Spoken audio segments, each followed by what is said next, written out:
5-1, State of Texas versus Ashley Caballero. And probation, this is an application. Could I have parties announced for the record for the state? Hank Wilkins for the state, Your Honor. Defense? Angela Blick. And are you Ms. Caballero? Yes, ma'am.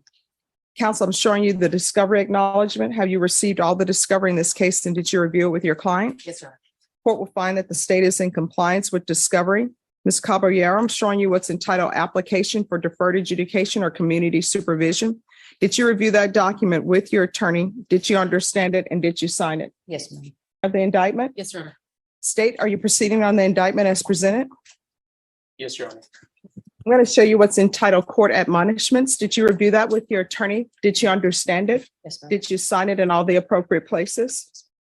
You're charged with the offense of possession of a controlled substance, penalty group 1, less than 1 gram. That's a state jail felony. The range of punishment is anywhere from 180 days up to 2 years at the state jail facility and up to a $10,000 fine. Did you understand? Yes, ma'am. Sufficient evidence to find you guilty. The court will defer finding of guilt as you've applied for deferred adjudication. Are you proceeding with sentencing? Yes, Your Honor. Anything you wish to say on behalf of your client? We just request the court waive or probate the entire fine. All right, the court will probate the fine. Ms. Caballero, how many children do you have? I have 7. 7. Everyone, please whisper. This case starts like 100 others. A drug charge, deferred adjudication, the kind of hearing that usually ends quietly.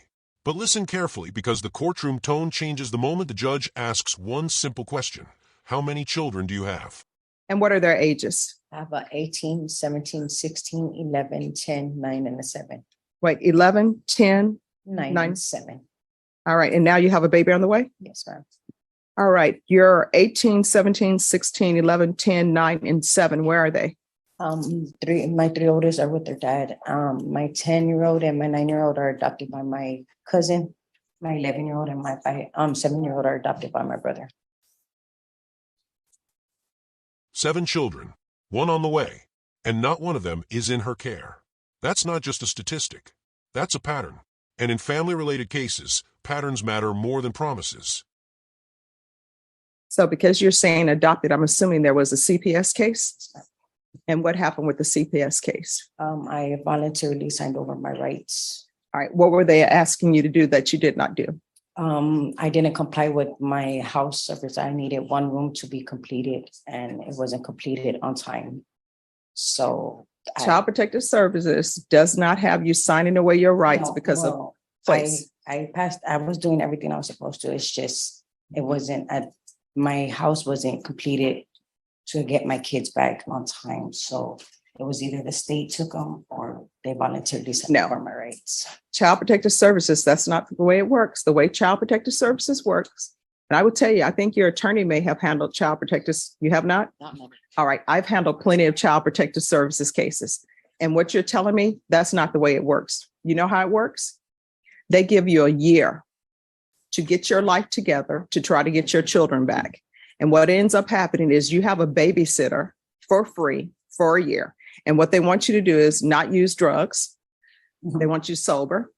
They want you to have a place for your children. They want you to be able to financially support your children.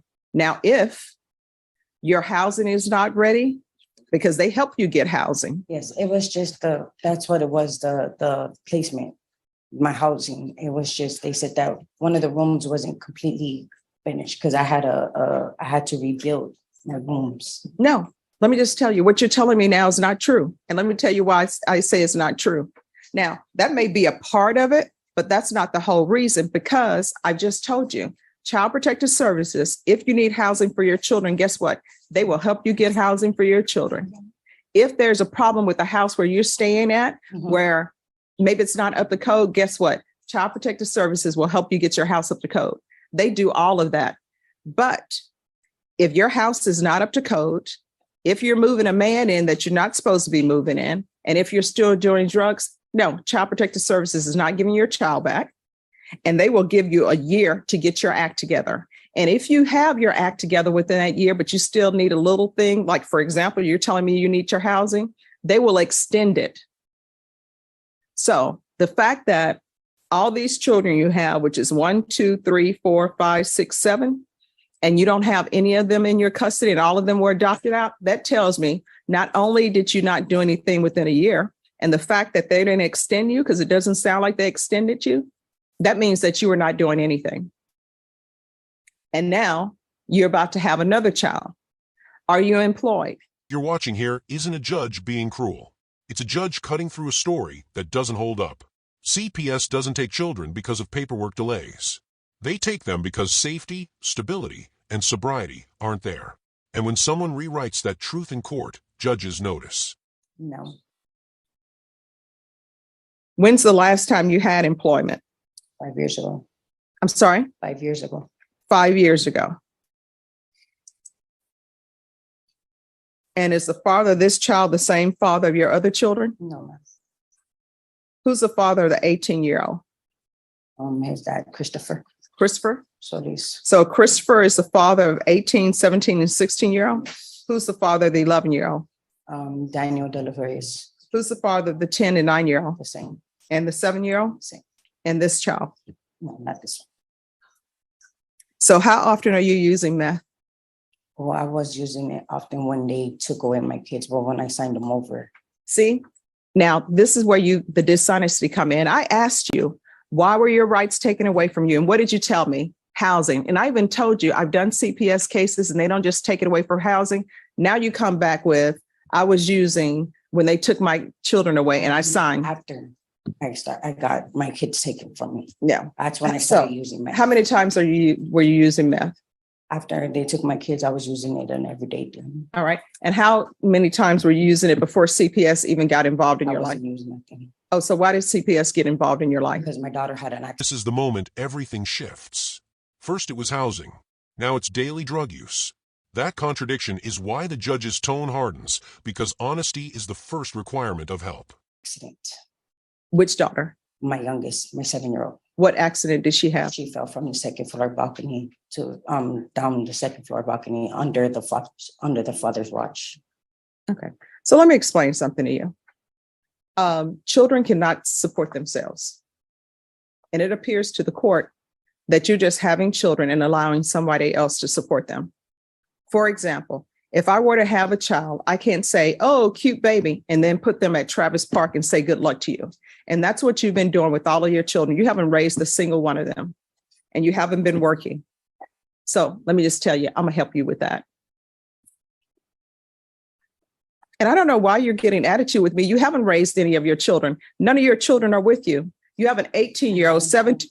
Here's the thing. You have an 18-year-old, 17-year-old, 16-year-old, 11-year-old, 10-year-old, 9-year-old, 7-year-old, and none of them are with you. You're not raising them. You haven't been working. You just told me in 5 years. You haven't been financially supporting any of them. Now you have a baby on the way. Nothing to work with. Jolly. That Travis Park analogy hits hard because it strips the situation down to reality. Children are not ideas. They're not moments. They're responsibilities every day, whether someone feels ready or not. But I'm going to help you with that. So I'm going to sentence her to 4 years deferred adjudication. There's going to be a TAP evaluation in custody. And she's to follow all recommendations of TAP. Other than this felony case, does she have any other felonies Not on her, well, pending, Your Honor, or in her record. on her record? I believe she has one other felony. on For her what? record. I'm not, Unauthorized use of a vehicle. okay, I know it's a state jail felony, Your Honor. She says unauthorized use. All right, she's going to do a TAP evaluation in custody. All the recommendations will be followed. If TAP says that she's not to do inpatient treatment before she's released, we're going to come back to court and find out what treatment program she needs to be in with whatever treatment court that's available. You're going to get employment. Proof of it. And I understand if it ends up being a difficult pregnancy, which I hope it will not be, It already is. then we will do something about the employment. I know my mom worked until 9 months. I know she's explained to me she's already a high risk. All right. There's going to be proof of employment within 45 days of release. And if she can't work, then she'll need to find she need to have a doctor's excuse. There's to be no employment as a home health care provider or with minors. Once she's released, I'm going to want random field visits, one time per month until further notice. We're going to do the UA hotline until further notice. Notice something important here. The judge doesn't just punish. She builds a structure, treatment, employment, parenting classes, restrictions that protect children first. This isn't anger. It's containment. It's damage control. 200 hours of community service restitution. I'm going to order parenting classes. Make sure that's intensive parenting classes. And once she completes that, the community service hours will be waived. There's to be no unsupervised contact with minors. She is not allowed to reside in any home with minors.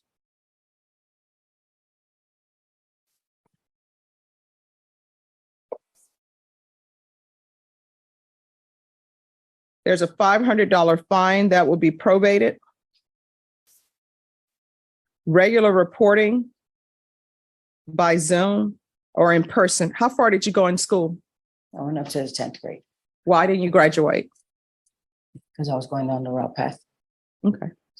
And do a gang evaluation on her, please. Probation, is there anything else she needs?